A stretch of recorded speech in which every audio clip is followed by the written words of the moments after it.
Live, or something else come like before Fish us? Talk Live. Like Fish Talk Live.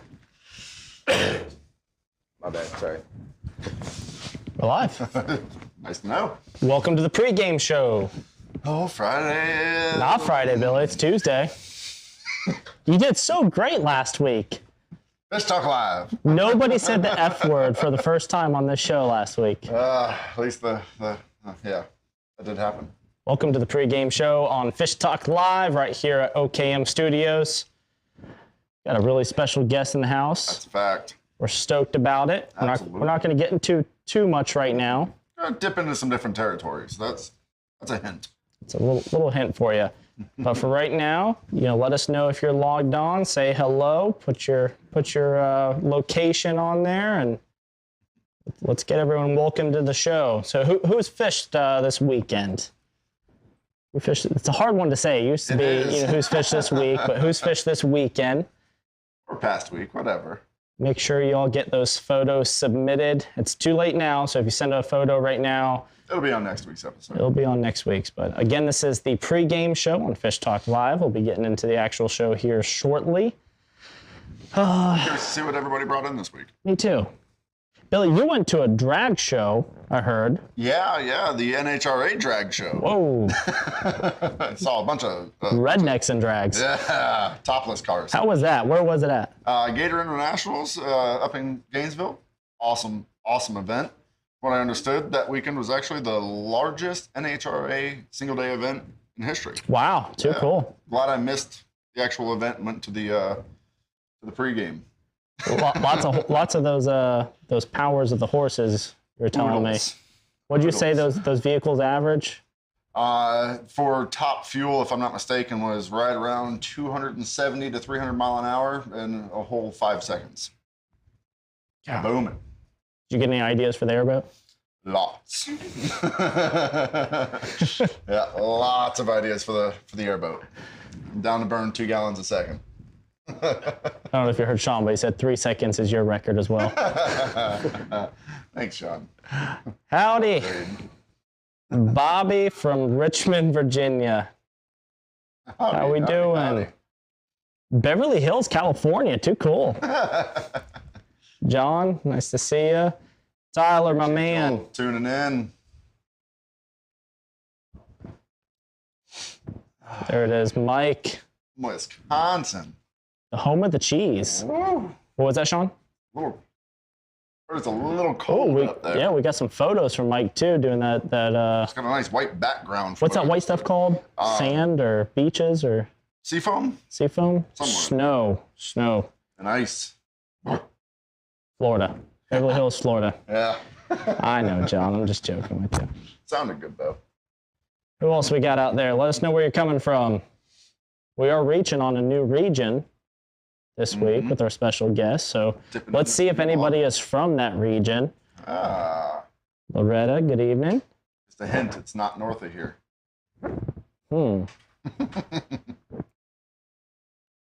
Davis, my man. So far east.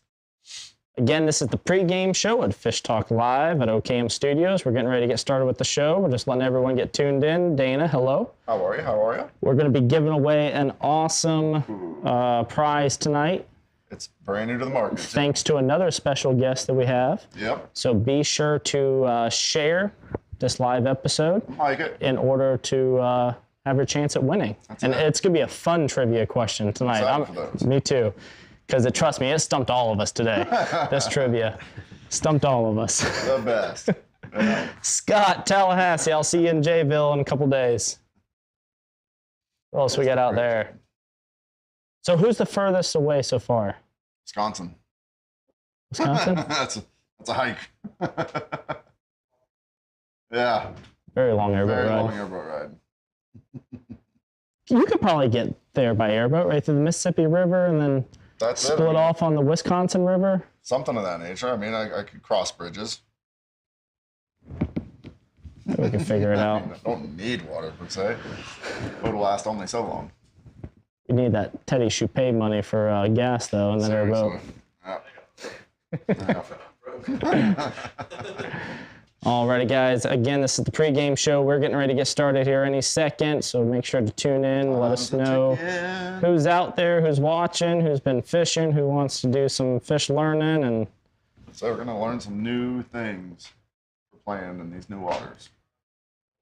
Sean, I think Billy and I are out of stuff to pregame about, so if you want to get started. We'll keep pregaming, if not be. Cheers. Hey. Beyond the woods, down the twists and the turns, through the marsh, lies the knowledge needed to fish the nature coast.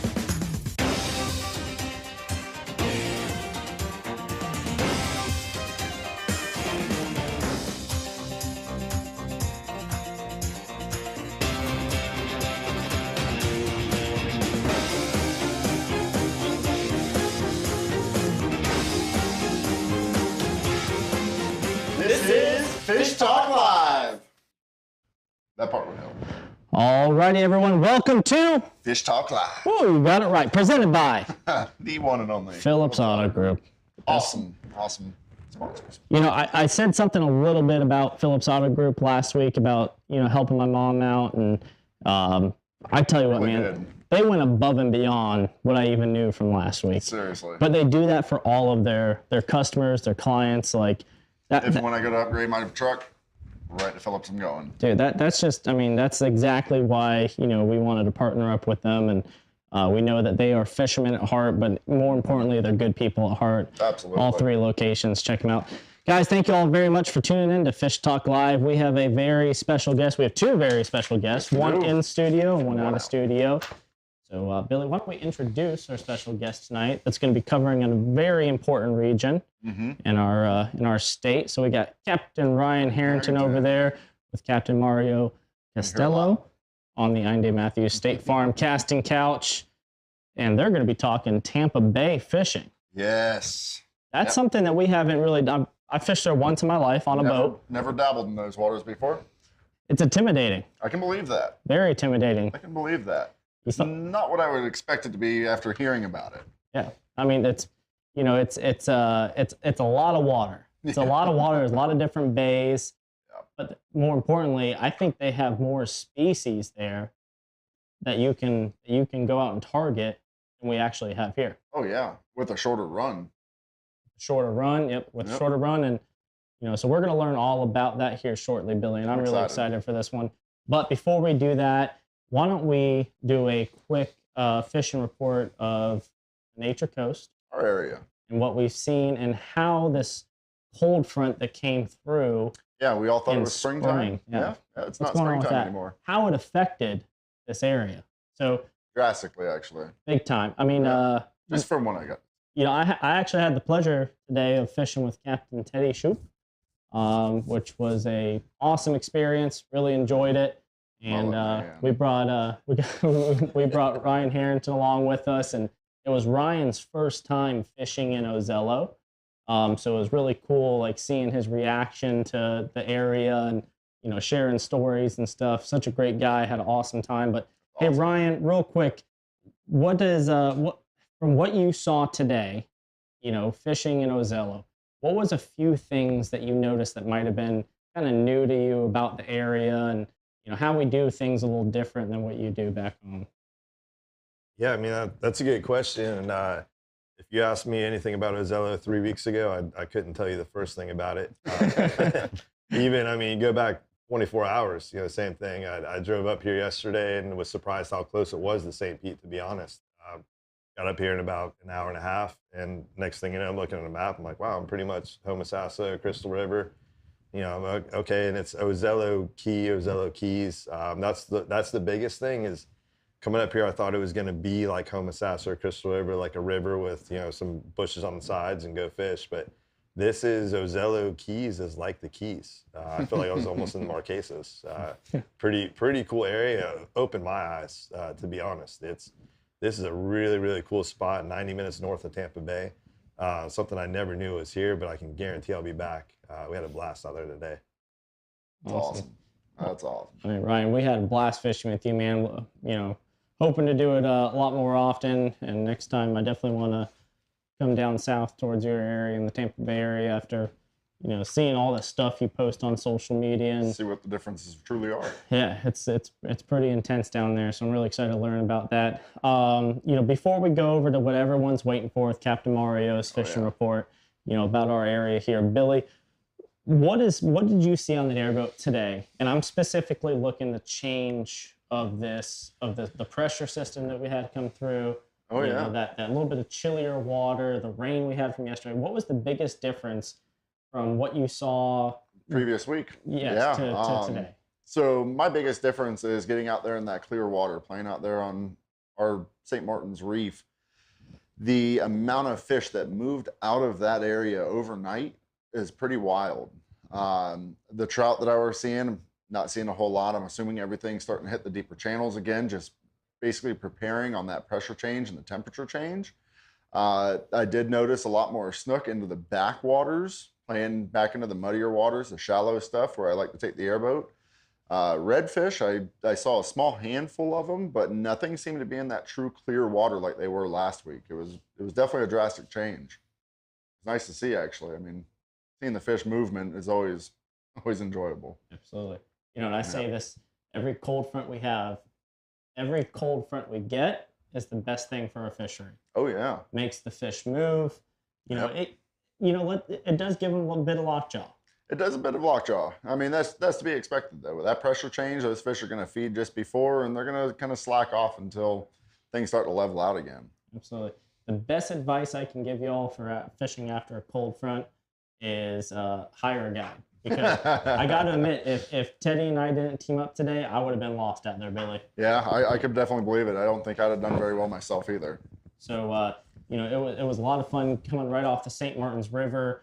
Easy, accessible stuff, but there's those little creeks and little coves that you got to get back in. We ended up putting some nice redfish in the boat. We do have a question from Scott Pritchard.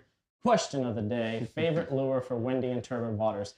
Scott, I was hoping you were going to ask that because I do apologize for not returning that text a little bit ago. So, windy and turbid, I mean, something heavy. Yeah. You know, something heavy that you can quickly tighten the line up. There's nothing worse than casting a light lure in a windy day. Oh yeah, having that rainbow of line takes a mile to reel in. You get the rainbow, and then all of a sudden, as you're trying to reel in your slack, it's already halfway to you. Your line's, you know, 100 feet that way. Pulling that lure with 50 it. feet in front of you. So, Yep. you know, something a bit on the heavier side. I like the Red Daddy by Saltwater Assassin. Oh yeah. The spinner bait. It's heavy. It's really easy to maneuver in the water. It gives a nice action on its own too. Absolutely. Or even a bigger size spoon. Mm-hmm. You know, something that you can throw through the wind That's instead it. of up into the wind. Yep. And let that line drop down the water. Now, one of the biggest things that I've learned with artificial fishing in windy weather and windy wind, Yeah, windy conditions. is after you make that cast, Yes. as soon as it's getting ready to hit the ground, put your rod down the water and get that line wet. Yep. Keep that line from sailing. So I mean, if you start practicing that, you can pretty much make any lure work. Mhm. It's when the line gets up in the wind. Absolutely. And, you know, especially on a windy day, that line's going to dry out real quick. If you make a big, long cast, you can see the water spraying off of it. Make that cast, get your rod tip down the water, and get that line wet. especially in Absolutely. Brooklyn. Yep. So, I'd 100% agree on that. Personally, I think I've been on the spoon side. spoon, yeah, absolutely. Something with less maneuver. Yes. You know, something that you can just keep a steady reel and steady retrieve. Mario, what's your take on that question? Because that was a really good question. Well, everybody knows that I'm a jig guy, so I'll throw an 1/8 ounce jig with just any condition we have. But 1/8 ounce jig with a small soft plastic like a mirror lure, Little John. You don't have to work it too hard, too fast. Or a small paddle tail like a DOA, 3.5 inch cal. Any of those work pretty good. But yeah, you don't want to work something like a topwater bait because you're constantly having to move the tip of your rod. And what happens is your line's going to get wrapped up on the tip constantly if it's really windy. So I try to use something where you can do a steady retrieve. Gotcha. Ryan, you guys get a little bit more wind because you're right off that coast. You got a little more open water. So what's a technique or, you know, a certain type of artificial lure that you like, you know, on those windy days in the Tampa Bay area? Yeah, I mean, you guys all kind of touched on it. Honestly, that the Little John, that's what I'm throwing 90% of the time, no matter what. So that's good on a non-wind day, wind day, one of the better ones. I'll go up in jig size a little bit. I'll go from an 1/8 ounce to maybe a quarter ounce, throwing that in the wind. And gold spoon's one of my least favorite artificials until it's windy. And you can fire that, yep, until it's windy, because that's probably the one lure you could throw dead into a wind, 15, 20 knots in your face, and you can actually still throw that one fairly accurate. And work it back to you. You know, it's my into the wind go-to lure would be a gold spoon. I like it. Agree, Rick. And that is Rick Largill approved there too. So, you know, before we go to a commercial, you know, I'm going to tell you all the kind of the tricks and the different stuff that we filtered through today to actually draw those fish in. Oh yeah. Because it was a struggle getting them to eat. I can believe that after the cold front we had. We had shrimp, we had mud minnows. I'd say mud minnows was the... Did you try any cut mullet or anything of that nature today? Caught more fish on the shrimp, but the biggest one came off the mud minnows. The biggest one? You sure we caught more than shrimp? I caught like 3 or 4 fish, I thought. That's Captain Teddy. Redfish. Yeah, redfish. It's Captain Teddy just kind of stretching that mullet out. Redfish. You think shrimp? All right. Teddy says Like shrimp. I said, the biggest one came from the mud minnows. I mean, I was watching the whole day. My So it sounds like a 50-50 shot today. My whole point of this is get a bait in front of the fish. Yeah. You know, you can spend, and we're going to explain the story later, but you can spend so much time digging through your tackle box, digging through that bait well, tossing these baits out. If the trying fish to is find not that going to right eat, one. if the fish is not going to eat, the fish is not going to eat. But we'll explain that story in a little bit. But before we do that, let's go to a commercial break. When we come back, let's talk about some Tampa Bay fishing. That's exciting. Getting out on the water has never been easier. At Phillips Buick GMC, our lineup of trucks and SUVs are here to toe the line. From the Sierra's powerful V8 engine and multi-pro tailgate to the most desirable SUVs on the market, they're well equipped to get your toys safely to your destination. At Phillips Buick GMC, we have the area's best selection of the right cars at the right price, right on the money. Welcome back, everybody. We have Captain Ryan Harrington here from the Tampa Bay area. What location around Tampa Bay, since it's such a big area, what location do you guys specialize in? Yeah, I'm out of Gulfport, Florida. That's basically my marina there, Gulfport Marina, but you know, southern Pinellas County, if you will, St. Petersburg. It's kind of the main area. I fish all around the bay, but like you guys touched on, Tampa Bay is a big area. So. Oh yeah, it's huge. Yeah. So you're like Bunce's Pass, DeSoto, that area right there, right off of the beach at St. Pete. Born and raised on Tierra Verde, so wherever I pick up, I end up fishing around. Oh, I got you. Yeah, they're talking a lot about that red tide stuff down there. You want to touch a little bit about it? Yeah, I mean, it's you know, probably anyone watching this, I don't have to talk too much, and I'm sure you guys have heard about it. And there's 3 sides to every story, and I'm out there every day. I think I fished the last 16 or 17 days straight, so fish through the worst of it, if you will. And you know, the thing about red tide is it's incredibly like localized, I believe. Mm-hmm. So there might be red tide, you know, one area versus another. When I say area to area, I'm talking, you know, it could be 200 yards away, Right. depending on currents and wind and everything else. And it also changes every couple hours. Right. People that don't see it all the time, they don't really understand that you could be fishing, or you can be in an area that has a couple of dead end creeks. All those fish back up into those creeks. If you had, just say you have a east wind or a northeast wind, or whichever side the creek is facing, and a lot of these fish stack up into those creeks that are floating.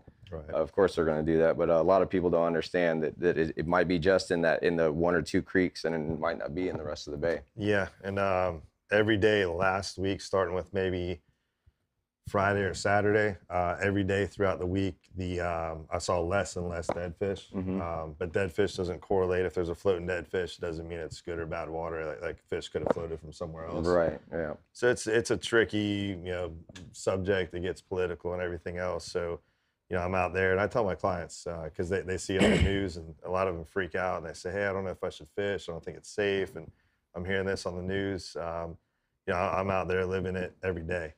And if it's not safe to fish or we're not going to catch fish at the end of the day, I'm not going to drag anybody out there.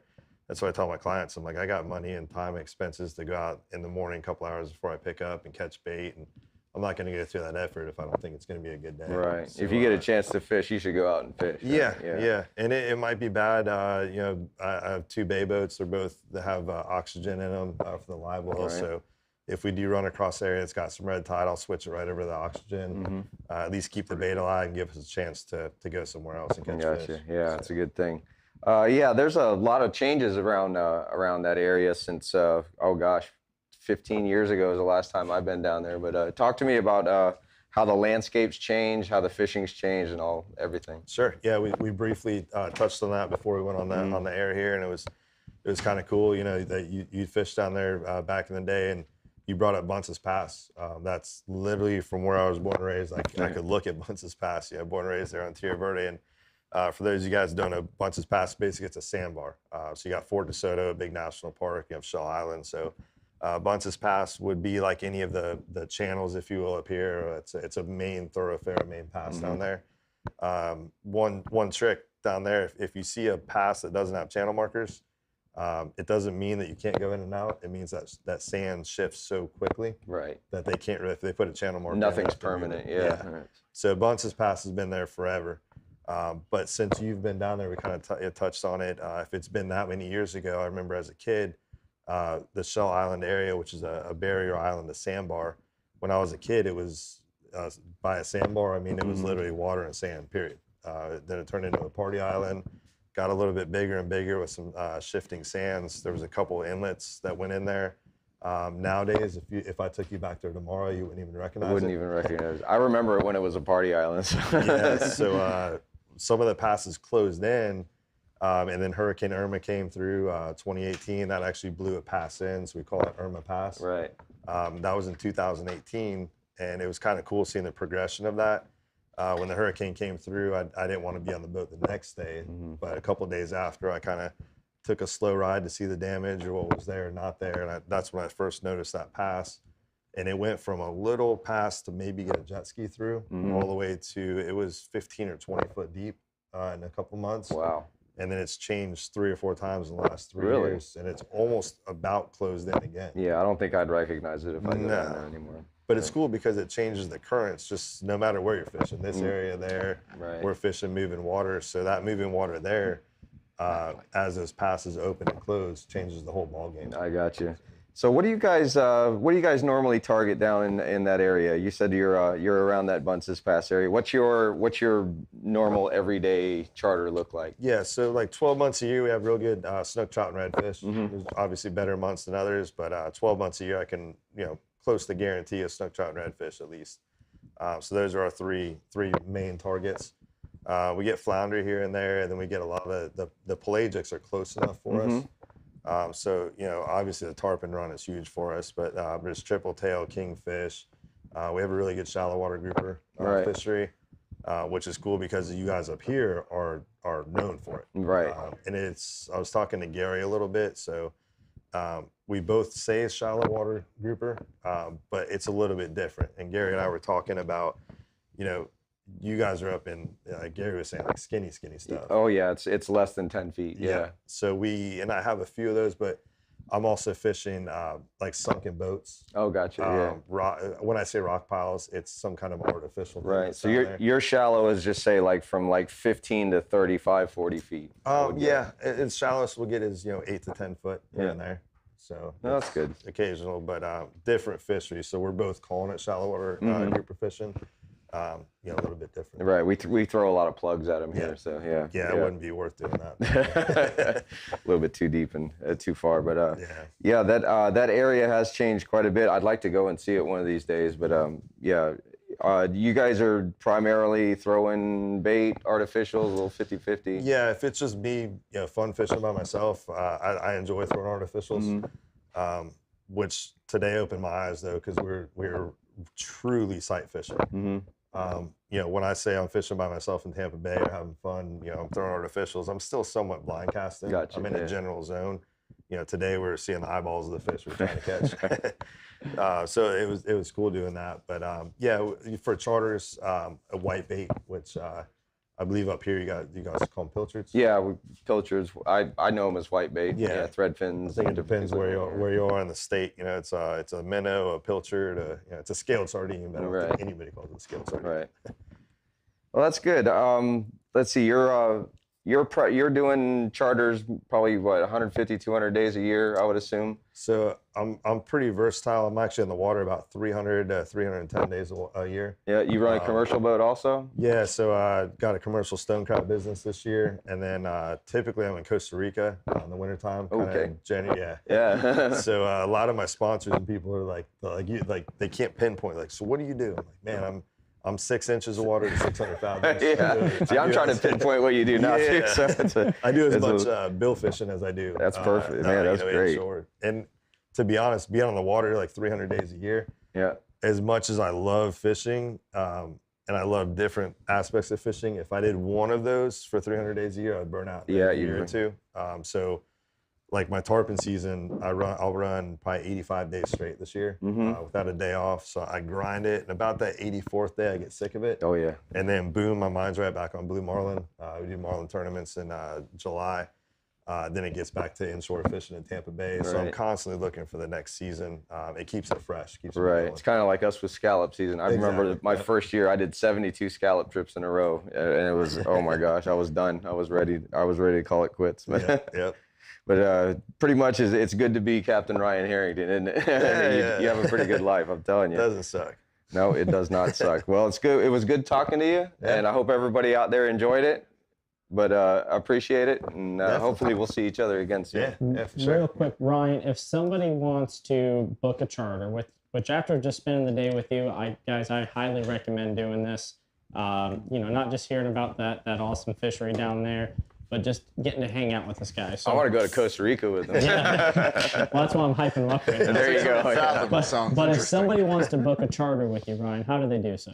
Yeah, honestly, the Instagram's the easiest way. I'm on the water 300 days a year, so if you call me, my voicemail is probably full. I apologize to everyone who's called the last couple weeks and then told me that via text message. So text me, 727-692-6664, or Instagram at Captain Ryan Harrington. Shoot me a message. I promise I'll get back to you when I get off the water.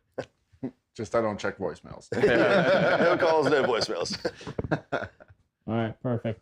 Well, guys, that was Captain Ryan Harrington with the one and only Captain Mario Costello on the Ayinde Matthews State Farm casting couch. And we're going to be talking with Ryan here in a little bit again about the new Florida fishing product reels. So, that being said, let's go over to Captain Billy over there and see what he's got going on. What's happening, guys? It's a dark day over here. There we go. What do we got going on, Billy? What's happening? This is the Extreme Decalz Catch of the Week. Oh, and this first one up is this gorgeous dark redfish. Very nice catch. Miss Courtney did very well. I just can't see. It's not that I can't read. Duncan and Jonna. Very, very nice redfish. I'm pretty sure you went out with, trout, went out with Captain Gary that day, if I'm not mistaken. And that was thanks to Mario's advice, too, on this trout. Captain Mario put Captain Gary on the fish that day. Very nice. And Captain Jacobs got a stunning snook. If I'm not mistaken, I think that was the day I ran him over. James, that is my goodness, that's a big old snook. Look at the girth on that thing.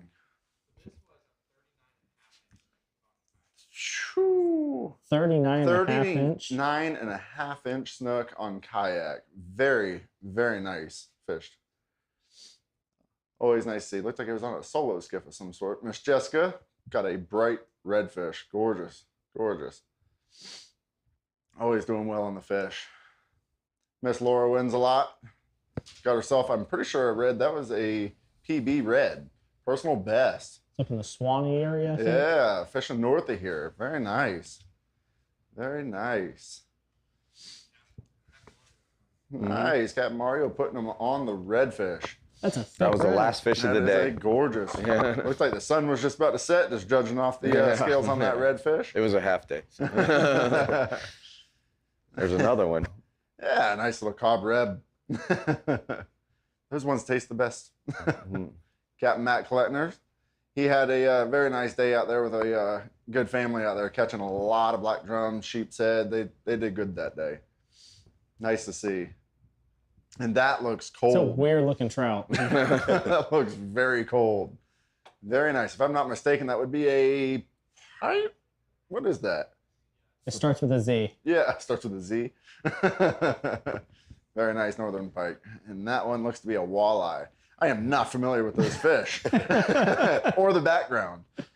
Very That's cool. a big mud minnow. That's what that is. That's Rick. Very nice, Rick. Dark redfish. I like seeing those ones. Hey, that guy looks mighty familiar. That was first fish of the day, right? That was That Ryan was, Harrington yeah. today, actually, with Captain Teddy and Gary. About 20 minutes. Yeah. 15. Beautiful. Beautiful. That was a tough day. I mean, it was windy today. In the morning it wasn't. Well, we were back in the creek. So It felt windy all day. Remember you kept saying, man, I don't Love want to seeing all cast these against fish this wind. sent in. yeah, that's true.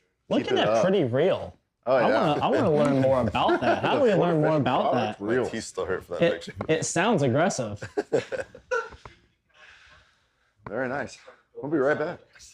All right, so we're going to go to a commercial, and when we come back, we're going to be with Mr. Kale from Florida Fishing Products. So Captain Ryan and I Learn are about going to that be new talking to reel. him up on Make sure y'all pay attention. Nature Coast Financial Advisors Tackle Table Talk.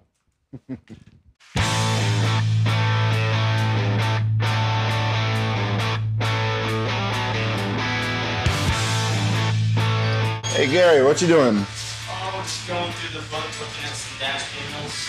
As nice as that sounds, what if we went and did something a little more custom? Do you know anybody that might be able to make a switch panel like this? Let's go talk to Brian. I think Brian would be a good idea for that. Cool, let's go. It'd be sweet.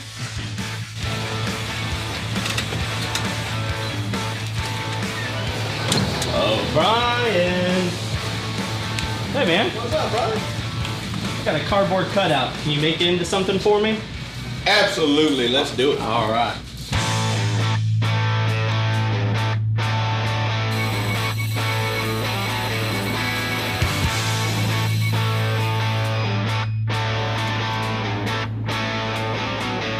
What?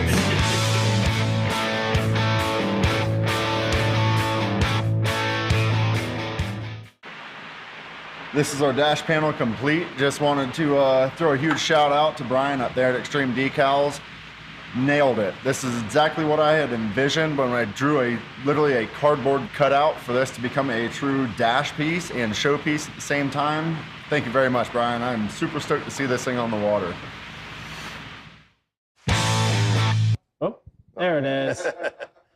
All righty, everyone. We are back with the one and only Captain Ryan Harrington on the Nature Coast Financial Advisors Tackle Table Talk. But we've also got Cale Wilson, the Cale Wilson, One and only. one and only from Florida Fishing Products. Cale, you out there, brother? What's going on, guys? My man, it's good to hear your voice. I tell you what. I tell you what, I missed you guys today. I'm sitting at home licking my wounds watching y'all catch fish. It's tough. Cale, listen, just like Florida Fishing Products customer support, we appreciate you coming through tonight. So, guys, Cale was supposed to be in-house today doing some fishing with us and coming to talk in the studio, but he is not feeling well, but he said he is not giving up about, not going to let you all down talking about this product. And he's also going to be giving away one of these new reels right here tonight after this segment. So make sure you all listened up to this valuable information that Cale's getting ready to shoot out. Cale, Florida Fishing Products is known for their product, is known for their hospitality, or not hospitality, but their customer support and their hospitality. I mean, shoot, you're always hospitable, but you're also known for a new product. Why don't you tell us a little bit about this beautiful silver thing that we got to catch some redfish on today? Yeah, man, I'm really excited about that. So we worked on that reel most of last year. Had a lot of you guys asking, guys, we want something new. We want something new. I said, be patient, takes time, and that's what we secretly had up our sleeves. So I'm excited to show it to you guys. Pretty much the thought process behind that reel was we wanted to make something quality, but more economical. It seemed like in the fishing reel world, if you spend $80, you're not going to get too much quality. And it felt like you weren't going to get too much quality till you spent up over $200. So our goal with it was to make a quality product and just give a break to the fishermen. So, come out with something a little bit cheaper. That reel retails for the smaller size 139 and tops out at 159. And at that price point, man, it's hard to put it up against anything else. Pretty much what we did with that reel. I'm sure you guys are familiar with the Osprey Carbon Edition. That's been a staple for us, really nice reel. But we use that same design. So it's going to be pretty much internally the same design as that Osprey Carbon Edition. What we did differently with it is instead of a carbon body, we went with a Comp-Lite body, which is pretty much just a composite body. It's not going to be made of carbon. We were able to free up a little cost there. Still super light, still super strong. Same braking strength as metal or carbon, but just, again, freed up a little bit of cash there. So then another thing that we did with it, man, is we took the same exact design. We were able to keep the same carbon drag washers from the Carbon Edition. That's what the Carbon Edition is most known for, is the longevity of those drag washers, how long they last, how smooth they are. So I was really stoked to keep those washers in that reel. The main differences that you're going to see with that and a carbon is obviously the body that I just went over, but also it's going to have a few less bearings. So it's got 3 less bearings in it. And then instead of a roller bearing, we put a bushing in there. That's kind of nice because, most high-end spinning reels, that's the first thing to go, is that roller bearing where the line comes through the bail. So what we did is we put a bushing in there to where if it ever acts up on you, ever gets noisy, you pull it out, you clean it, you stick it back in. So that's a pretty cool feature. And then some things, the other differences between that and carbon is also the Carbon Edition has rubber sealed, eco sealed bearings. So the roller bearing and the main drive bearing, which are the most, I guess, the bearings that take the most heat, if you will. I like your form. So the bearings that take the most heat on the carbon are an upgraded rubber sealed bearing. The bearings we have in that reel there are just going to be your basic stainless bearings. There's 7 bearings in it, so they're going to be super smooth. But it's really just going to be a great reel for your everyday fisherman. Your guy who wants either is just getting into fishing or gets to fish once or twice a week. He wants something quality, but doesn't want to dive in at $200. That's definitely the reel. It's going to offer the same warranty, same customer service, same rebuilds as all of the rest of our products, but just gives people something quality at a better price. Good deal. Kayla, you know why you make my job hard, man? Why? You just said everything I was going to ask. So Oh, you answered all my questions. I mean, I thought I had one more about the warranty and everything. Yeah, well, I can kind of quickly go over that. Florida Fishing Products is an angler-owned and operated business. If we hire somebody, we ask more about their fishing ability than we do their work ethic. We want fishy people, like-minded guys, and we want to treat people how we want to be treated. So it carries a 1-year manufacturer warranty.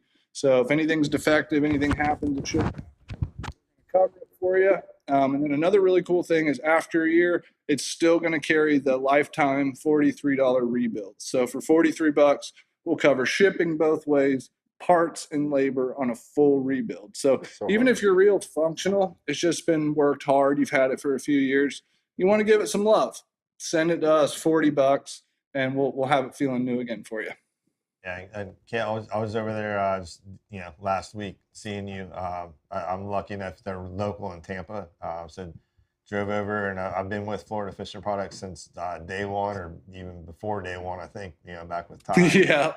So I mean, some of those reels I brought in, you kind of looked at and you're like, man, these are ancient, for your company. But I can attest to that. It's awesome. You guys rebuild them, and I get them back, and I almost have to double check. And I'm like, did you guys just replace every one of my reels? But they make them back to brand new.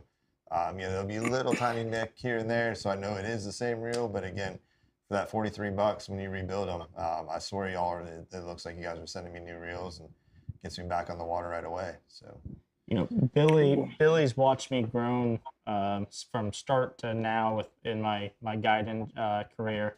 And downstairs, I have a red diver's bag of inshore reels, all different brands, high end, low ends, and instead of spending $43 on a rebuild, he's got 43 trashed reels. Trash reels.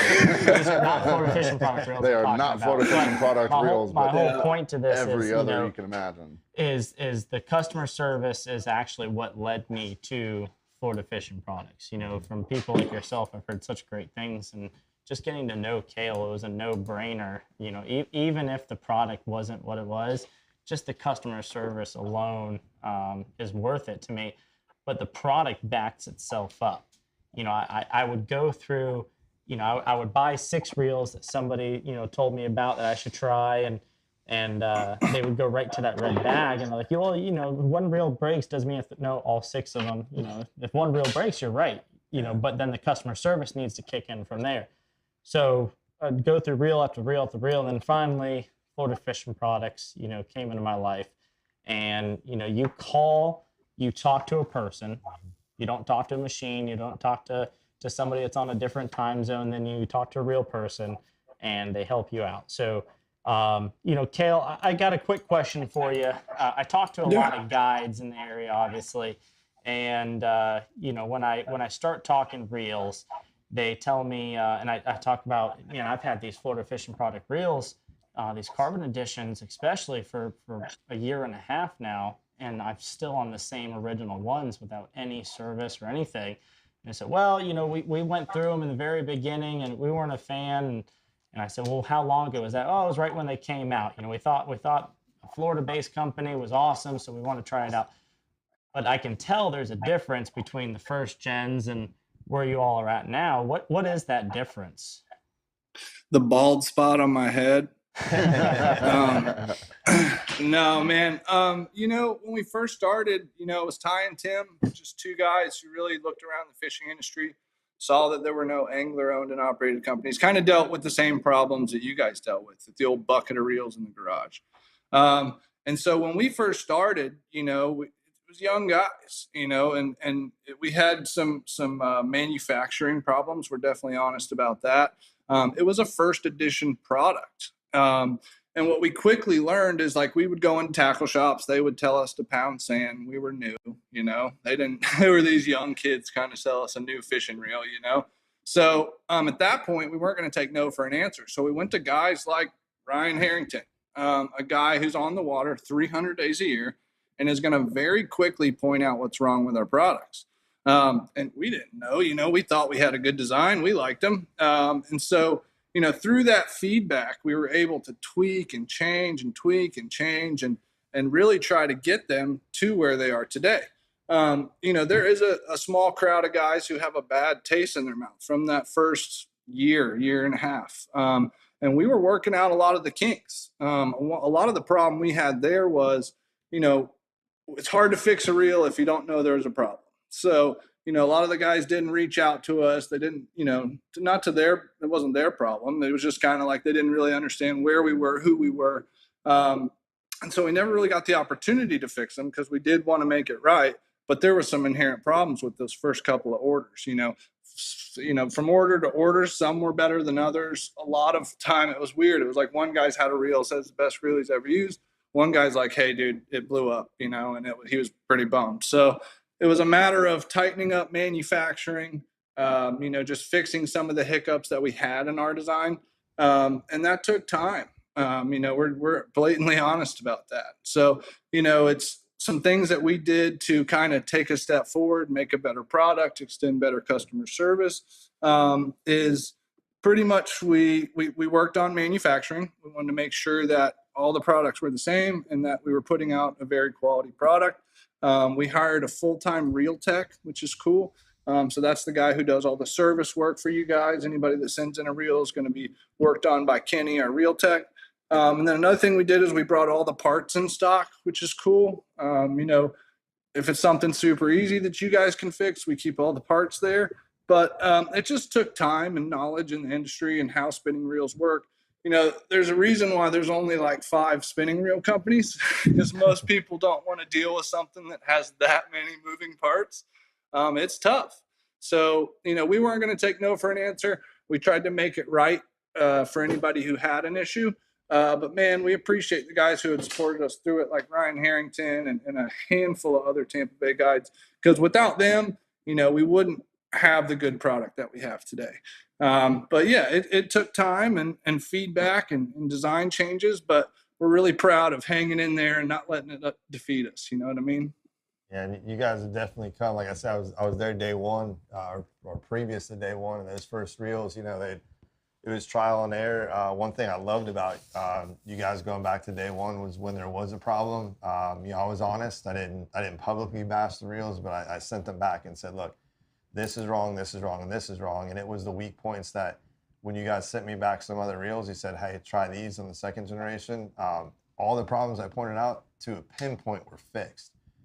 So it's, your company is big, but it's small enough to understand and listen to us as anglers, as captains, because my business relies on me catching fish, which goes right into the reel. If that reel is not catching fish for my clients, I'm not making money. So that was a very, very important part of my job. I take it seriously. The first generations, like you say, it was a startup company. You guys went through your issues, and it was amazing to see everything that I pinpointed within literally weeks on the next generation was fixed, and that was years ago. So every generation has evolved more and more and more. These reels, they're bulletproof. I can attest, honestly, I'm not even getting paid to say this, but my tarpon reels, those 8,000s, those things, and Kale laughs every time he looks at them. He's like, you're still using these? I'm like, yeah, and I try and keep track of how many, but I'm over probably 400 or 500 tarpon jumped on those reels. And Kale's like, look, he's like, we'll upgrade and we'll give you new ones. I'm like, no, I'm going to run these till they break, because I have not had an issue at all. When, again, that's my livelihood on the line. So I'm very serious about my reels, and you guys have come a long way. It's kind of cool. You appreciate me for, sticking with you guys, but it's a no-brainer when, well, I'm going to stick with someone that's willing to change. And you guys definitely made the right moves. That was years ago. So now I have no problem looking at any one of my clients or friends or anybody and saying, hey, use these reels. Again, it's my livelihood. So if someone's fun fishing, trying to catch a fish, you're not going to get wrong. I saw a video last year, tarpon season, Harrington's out. And I follow a lot of the guides. Obviously, I've become good friends with a lot of the guys that we work with. And man, I'll never forget seeing Harrington's mate swimming under multiple docks with the 8,000. I was like, sick. We will see that one. We'll see that one. He brings like, hey, bro, can we switch? He's like, it's still spinning, brother. I said, I understand that. But, so I serviced one the other day. That's one I did not bring you. I didn't tell you that. But that's the one I didn't bring you. That one's still in my garage ready to roll this season, because I'm just going to let that thing roll. And that was, the thing was dunked underwater on about 160-pound tarpon.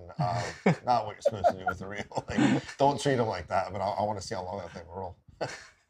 Yeah, and if you guys got a minute, based off that reel that we were talking about, the new Solos, I'm going to let you guys in on a little secret. We have... the goal is with this, we're doing a get out and fish initiative. And the goal is how can we get more people on the water? As much as I say that, I don't want my fishing spots crowded, but we just don't tell them about those.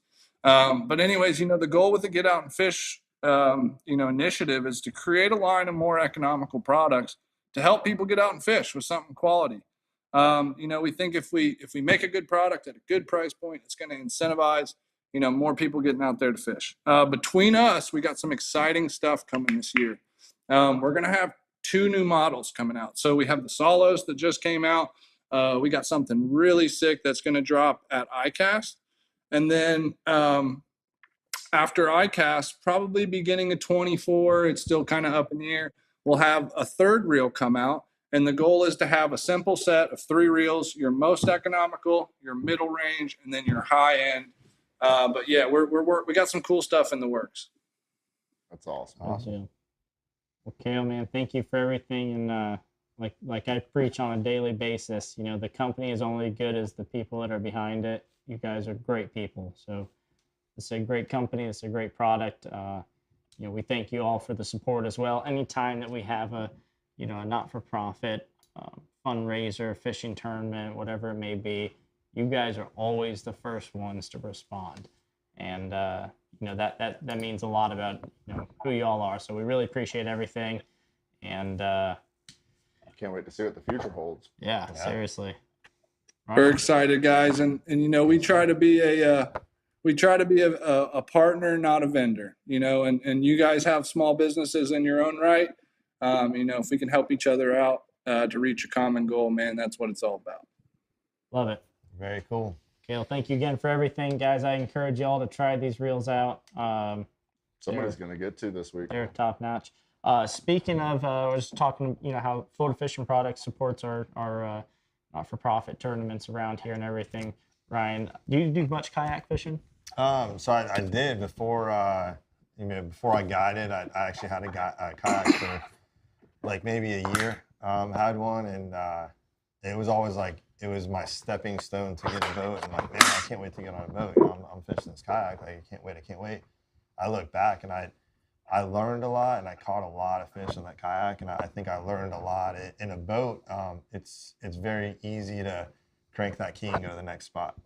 You know, in a kayak, if you have the effort to put in an area, you're going to kind of grind that area. And it's funny, actually the first spot we went to today, we were joking, we knew it was going to be a tough day, and we kind of grinded out that spot, and we were about to leave, and I think that's when we hooked that fish. We were kind of laughing like, hey, That's right, yeah. We waited it out, and it was kind of cool to see. You know, I think that we were looking at the clock, and we're like, oh, we're there 23 minutes. And I think all of us were thinking, yeah, you guys are from here, you know the area more than I do. But I think all three of us were thinking, maybe it's time to move. And then boom, we hooked that fish. So in a kayak, you know, to answer your question, if you commit to put in an area with a kayak, it's a lot harder to load a kayak in a truck and go drive 20 minutes than it would be in a boat to turn a key. So you're forced to fish an area, learn the area, I just think you accelerate your learning curve so much faster in a kayak. So if you're blessed enough to get a kayak, or if you have a boat, maybe back it down to the kayak and learn an area. Not saying you're going to catch more fish in that exact area, but I think you're going to train your brain to slow down. And again, point proven today, we caught fish because of that. So, well, based off of that, I've got two things to bring up about kayak tournaments. We got the RAK kayak fishing, RAK, in the Tampa Bay area for Fallen Heroes. It's Fish for the Fallen, correct, Sean? Fish for the Fallen on April 1st. We're going to make a post about that here shortly. That is to strictly benefit our Leos. And then families Leos, and then also the Florida Redfish Series is coming up this Saturday in Jacksonville. There's been a lot of he said, she said, if it's getting canceled.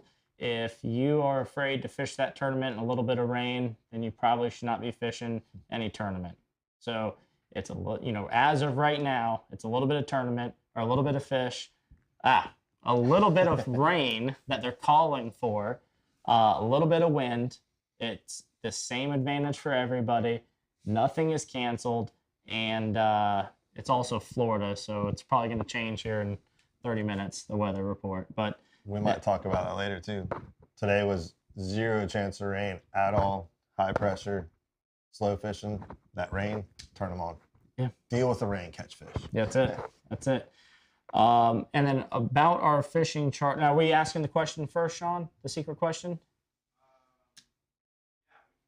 All right, so like I said, we're going to be giving away a lined up with 10-pound braid, this beautiful Salos 3000 from Florida Fishing Products. We're going to be giving away, if you are one of 6 people that answer this correctly at first.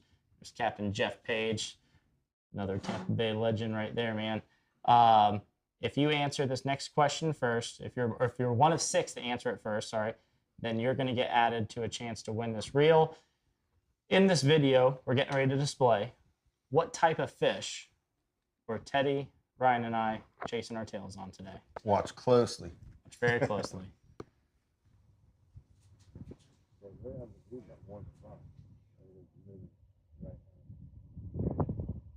There it is. There it is. Look for that tail. See that tail? Oh, I'm gonna have nightmares about that. Let's play it one more time. We'll tell the story about this.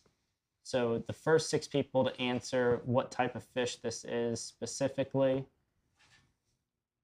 is going to get added to the Hydro Deck Reel of Fortune. There he is. Look for it. So Sean is saying that all of you are wrong right now.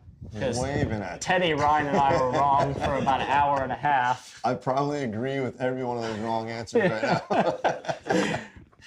We were. And Mario, let me tell you, they man, might be closer than we were. I was just telling Ryan, I said, it's rare to see tailing, redfish here. It's real rare. And sure as hell. And this is right after we just got into a school of redfish, too. And we see this big tail in the back. We're like, man, we're going to get this thing. This is going to be sweet. We're going to zoom in on the tail and then zoom in on the cast. And an hour and a half casting at it. The furthest distance. Switching to cut ladyfish and shrimp and, everything, mud minnows. And nothing. It wasn't spooking or anything. We got closer and closer and closer. We joked about getting the cast net out. Yeah. we were 15 foot away and it's still waving. And all 3 of us like, you don't see this every day. Have 6 people gotten it correctly yet? 2 people got it correctly. To either lucky guess or guys, more than we do. here's a hint. What is Captain Teddy famous for? What is Captain Teddy famous for? His nudes? We got Besides dropping people off of his boat. yeah. Oh yeah, do we have that video? Stay We tuned. do have that video at the end. That was a good one. Teddy did warn me though. Yeah. All right. Well, while you all are guessing, we might have 6 people. While you all are guessing, let's go to a commercial break, and then when we come back, we're gonna tell you all what type of fish that was that wasted an hour and a half of our day.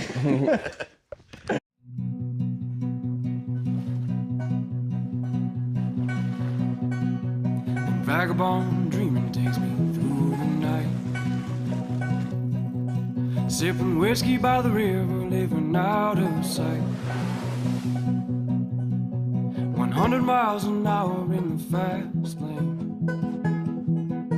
100 miles an hour toward the light.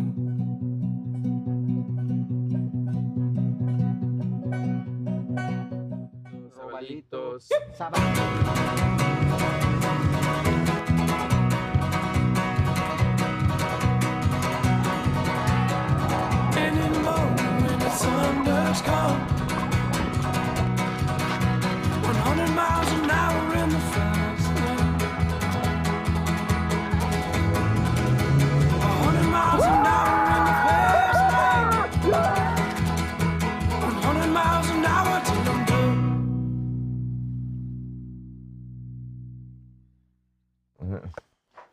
Alrighty, everyone. So that fish, believe it or not, was a mullet. That's what Captain Teddy's known for. It's his beautiful, luscious mullet he's got on the back of his head there. That fish drove us crazy for an hour and a half. We had just gotten into a nice school of redfish. We pulled a couple, upper slot redfish. What was that? The biggest one was 26 and an eighth, and it was thick. And right behind this school of redfish was this tailing fish that we were playing with for an hour and a half, throwing everything possible at it. Except for a cast net. Yeah, except for a cast net. Finally, we got close enough to realize that it was just a mullet. That's why I love mullet, It was fun. Captain Teddy special. One more important thing about tournaments. If y'all are fishing the Florida Redfish Series, it's super easy. Go to FloridaRedfishSeries.com. It's really important. After you weigh in, Chris, I'm very sorry, make sure to turn in your number. Be sure to turn in your number. They will cuss you for it. Yeah. So this was the number I forgot to turn in last tournament. Make sure to turn in your number. I'll bring it back, I promise.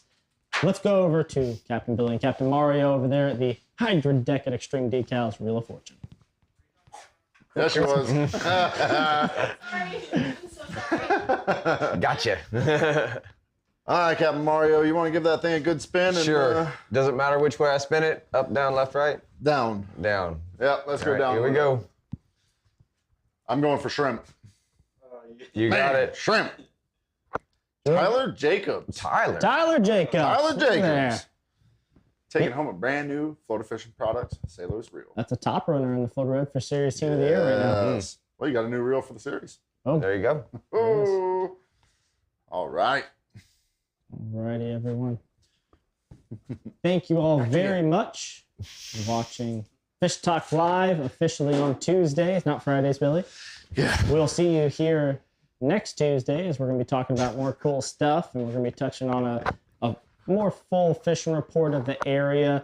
Hopefully, we're getting into that spring fishing, right? That's what we were week's starting to see subject. last week. Yeah, what we were starting to see last week. Thank you all so much. Ryan, dude, thank you so much, man. Hey. I appreciate everything. It's been a pleasure. This place is awesome up here. For you guys that don't know it, anyone like me, again, 24 hours ago, didn't know where the hell Ozello was. But don't miss your chance, man. It's 90 minutes from Tampa Bay. This place is really, really cool. Come check it out, for real. And likewise, make sure you all take that 90 minutes south of us. Go check out that fishery. I fished it one time, Ryan. I thought it was the coolest thing ever. I mean, one, the sheep's head fishing is insane. You know, people think we have a good sheep's head here. Nothing like Tampa Bay area. And then the grouper. Yeah. You know, like we have a great grouper fishery here, but I feel like I just touched on just a little bit and there's a whole lot more. But then you can go out into the different skyway bridges and those big the bridges, right? Yeah. Yep. You go out to that stuff and get on kingfish and, you know, go a little bit further offshore, get some pelagic stuff. So Yeah. make sure you check out our guy over here, Captain Ryan Harrington, and go check out that fishery. Captain Mario, thank you very much for that awesome interview with Captain Ryan on the Ayinde Matthews State Farm Casting Couch. Thank you to all of our sponsors, anglers, viewers, Sean, Brianna, the gorgeous Billy over here. Thank you, Captain Teddy, for taking us out on a great day on the water. And thank you to all of y'all. We'll see you next Tuesday. Hey, so we're closing with the video on We you, got Teddy, on one you on more Teddy's video. boat. We're closing with it, and they can hear me. Okay, so Sean, you go ahead and Highlight of the day. yeah, highlight. This is the catch of the week right here. I tell you what.